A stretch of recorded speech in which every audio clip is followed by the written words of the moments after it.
তাৰ আগতে আমি ইউপিপিএলৰ প্ৰাৰ্থীগৰাকীক পাইছো ৰবীন্দ্ৰ বসুমতাৰী ডাঙৰীয়া মোৰ সৈতে আছে অকনমান কথা পাতি ল'ব বিচাৰিছো সমষ্টিটোৰ সম্পৰ্কত কেনেধৰণৰ প্ৰচাৰ অভিযান চলিছে ওলাইছে প্ৰেচাৰ বহুত টুংগুড বহুত ষ্ট্ৰং মানে আজিৰ দিনত আমি চিয়ৰ হ'ল সেইটো মই চিয়ৰ হ'ম বুলি মানে আত্মবিশ্বাস আহিছে দেখিছো আপোনাৰ সন্মুখত এগৰাকী শক্তিশালী নেতা তেওঁ যিহেতু মন্ত্ৰী চৰণ বড়ো আছে কেনেধৰণে তেওঁক প্ৰত্যাহ্বান তেওঁ সন্মুখত কিবা প্ৰত্যাহ্বান আছে নেকি আপোনাৰ প্ৰত্যাহ্বানটো তেনেকুৱা মই আছে বুলি ভবা নাই কিন্তু মাজবাটবাসী ৰাইজে যোৱা 20 বছৰ বিপিএফৰ দখলত মানে আছিল হেৰি মাজবাট বিধানসভা কোনো পৰিৱৰ্তন হোৱা নাই ইয়াৰ কাৰণে এক নম্বৰত মাজবাটবাসী ৰাইজে পৰিৱৰ্তন বিচাৰিছে পৰিৱৰ্তন বিচাৰাত কোন কি শক্তিশালী ইয়াত কাম নাই এক নম্বৰ এইটো দুই নম্বৰৰ লোকেল আৰু আনলোকেল এবাৰ লোকেল আৰু আনলোকেলৰ যুদ্ধ হ'ব আৰু লোকেল মানে আনলোকেল হেৰি মাজবাটবাসী ৰাইজে এবাৰ ইউজ কৰিব বিচৰা নাই লোকেল মানুহ বিচাৰিছে আৰু লোকেল মানে হোৱাটো মানে আমাৰ মাজবাটবাসী ৰাইজে বিচাৰিছে আপুনি দিনটো ৰাতিপুৱাৰ পৰা ৰাতিলৈকে ঘূৰি আছে ৰাইজে কিবোৰ সমস্যাৰ কথা কৈছে মাজবাটৰ বিশেষকৈ কোনকেইটা সমস্যা সমাধান কৰিলে ৰাইজে ভাল পাব এক নম্বৰৰ ৰাইজে মাজবাট এটা মানে খুব মানে ৰাইজৰ জ্বলন্ত সমস্যাবিলাক হ'ল যেনেকৈ গৰাখহনীয়া আৰু ভাল ৰাস্তা নাই ৰাস্তা ঘাট নাই আৰু খোৱা পানী একেবাৰে ডাঙৰ সমস্যা হ'ল খোৱা পানী আৰু মাজবাট সমষ্টি হিচাপে যেনেকৈ আমাৰ মানে অনুষ্ঠান প্ৰতিষ্ঠান হ'ব লাগে তেনেকুৱা অনুষ্ঠান প্ৰতিষ্ঠান হোৱা নাই ৰাইজে বিচাৰিছে আৰু ইয়াৰ কাৰণে আজি মানে বিপিএফ যিটো ইমান দীঘলীয়া সময় যে ইয়াত দখল কৰিলে তেনেকুৱা কোনো এটা আঙুলিয়াই দিব পৰা কোনো এটা অনুষ্ঠান প্ৰতিষ্ঠান তেওঁলোকে তেনেকুৱা মানে স্থাপন কৰিব পৰা নাই বা তেনেকুৱা উন্নত কৰিব পৰা নাই ইয়াৰ কাৰণে ৰাইজে এইখিনি ওপৰত বিষয়ৰ ওপৰত খুব গুৰুত্ব দি পেলাই কাৰণ মানে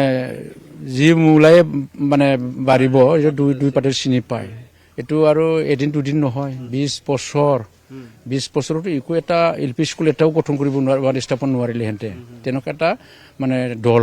আৰু ইয়াৰ কাৰণে ৰাইজে বিচৰা নাই যে এইবাৰ উৎখাত কৰিব আৰু আপোনাক আমি ভালকৈ জানো আপুনি সক্ৰিয় এগৰাকী ইউপিপিএল নেতা জিলাখনৰ দায়িত্বত থকা এগৰাকী নেতা দৰ্শকসকলে বহুতে নাজানে অসমবাসী ৰাইজে নাজানে বহুতে জানিব বিচাৰে যে চৰণ বড়োৰ বিপক্ষে খেলা মানুহজনৰ সম্পৰ্কত অকণমান জানিব বিচাৰে আপোনাৰ সম্পৰ্কত অকণমান জানি ল'ব বিচাৰিছোঁ আপুনি শিক্ষকতাও কৰিছিলে এটা সময়ত মইতো প্ৰথম মোৰ একচুৱেলি বড়োলেণ্ড মুভমেণ্টৰ লগত জড়িত হৈ অহা মানুহ দীঘলীয়া সময় নিখিল বড়ো ছাত্ৰ সন্থাৰ মই কাম কৰি আহিছোঁ এক নম্বৰ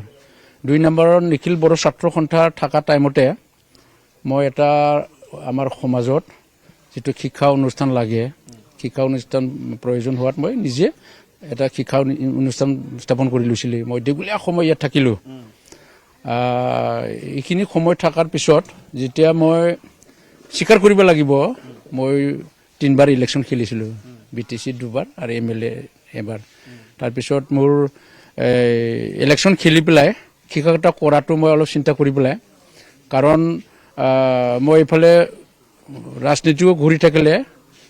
ৰাইজৰ ল'ৰা ছোৱালীক পঢ়াব লৈ পেলাই এওঁলোকক অন্ধকাৰ ফালে ঠেলি দিয়া হয় এইটো চিন্তা কৰি পেলাই মই নিজে ওলাই আহিলোঁ শিক্ষকতা হেৰিটো এতিয়া সমাজত কাম কৰি আছোঁ আৰু ৰাইজৰ লগতে আছোঁ আৰু এইবাৰ আপুনি যিহেতু জিলাৰ দায়িত্বতো থকা এগৰাকী নেতা আপুনি ওদালগুৰিখন কেনেকুৱা দেখিছে এইবাৰ সমষ্টিকেইটাৰ কোনকেইটা সমষ্টি আপোনালোকলৈ আহিব বুলি ভাবিছে আমাৰ ওদালগুৰিত দুটা সমষ্টি মাজবাট আৰু ওদালগুৰি আমি দুয়োটা সমষ্টি জিকিম বুলি মই ভাবিছোঁ কাৰণ ৰাইজৰ যিখিনি সঁহাৰি ৰাইজে যেনেকৈ বিচাৰিছে দুয়োটা সমষ্টিৰ পৰিৱৰ্তন কাৰণ ওদালগুৰিতো যি প্ৰতিনিধি আছে এখেতৰ বিৰুদ্ধে ৰাইজে পৰিৱৰ্তন বিচাৰিছে যোৱা 2021 চনতে তেওঁ প্ৰত্যাখ্যান কৰিছে আকৌ এবাৰ ওলাইছে গতিকে এইবাৰো চান্স নাপায় ওদালগুৰি আৰু ইয়াতো আছে ইয়াতো আৰু পৰিৱৰ্তন বিচাৰিয়ে মানুহবিলাক হাহাকাৰ হৈ আছে গতিকে দুয়োটা আমি জিকিম আপোনাক বেছি সময় নলওঁ আপুনি অত্যন্ত ব্যস্ত আপোনালৈ শুভেচ্ছা জনাইছোঁ আপোনাৰ পৰা অকণমান জানি ল'ব বিচাৰিছোঁ সমষ্টিটো কেনেধৰণৰ পৰিৱেশ দেখিছে সমষ্টিটো ইতিমধ্যে আমাৰ যি ঘূৰিলোঁ ইউপিপিএল দলে যথেষ্ট পৰিৱৰ্তন হৈছে আমি এইবাৰ নিশ্চিন্ত আছোঁ যে এইবাৰ ইউপিপিএল দলৰ প্ৰাৰ্থীগৰাকীয়ে আমাৰ মাজবাটত বিজয় হাঁহি নিশ্চয় মাৰিব গতিকে ইয়াত আমাৰ কোনো সন্দেহ নাই ইয়াত বড়ো ভোটাৰ যথেষ্ট আছে 48,000 বড়ো ভোটাৰ আছে ইয়াত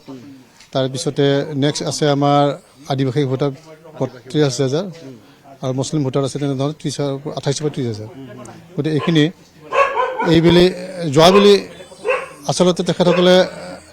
আমাৰ যিখিনি মুছলিম ভোটাৰ সেয়াই তেখেতক আমাৰ জয় নিশ্চিত কৰিব এইবাৰ, কাৰণ তেখেতসকলে BPF দলটোৱে আমাৰ BJPৰ লগত এলায়েন্স হৈ NDA নাম দিছে। গতিকে আমাৰ মুছলমান ভাইসকলে আচলতে BJPৰ মুখ্যমন্ত্ৰীৰ যিখিনি অত্যাচাৰ, সেই অত্যাচাৰত মানে অতিষ্ঠ হৈ তেখেতসকলে এইবাৰ আমাৰ UPPL দলক মানে তেখেতসকলে UPPL দলক সমৰ্থন জনাইছে। গতিকে তেখেতসকলৰ সমৰ্থনত আমি নিশ্চিন্তভাৱে আমি এইবাৰ বিজয় মাৰিবলৈ সক্ষম হ'ম। এয়াই প্ৰাৰ্থী আৰু UPPL দলৰ নেতাকৰ্মীৰ মন্তব্য। মাজবাট সমষ্টিটোৰ পৰিৱেশটো আমি দেখুৱাম, ৰাইজৰ সৈতে কথা পাতিম, প্ৰাৰ্থীগৰাকীৰ মনৰ কথা নিশ্চিতভাৱে শুনিলে। এইবাৰ দৃঢ় পণ লৈছে, চৰণ বড়োৰ সন্মুখত হয়তো প্ৰত্যাহ্বান হ'ব। UPPLে নতুন নীতি, নতুন পৰিকল্পনাৰে এইবাৰ ৰণনীতি প্ৰস্তুত কৰিছে আৰু সেই ৰণনীতি মতে আগবাঢ়িছে। 9 তাৰিখে নিৰ্বাচন, 9 তাৰিখৰ বাবে সকলো প্ৰকাৰে সাজু হৈছে এতিয়া UPPLৰ নেতাকৰ্মী।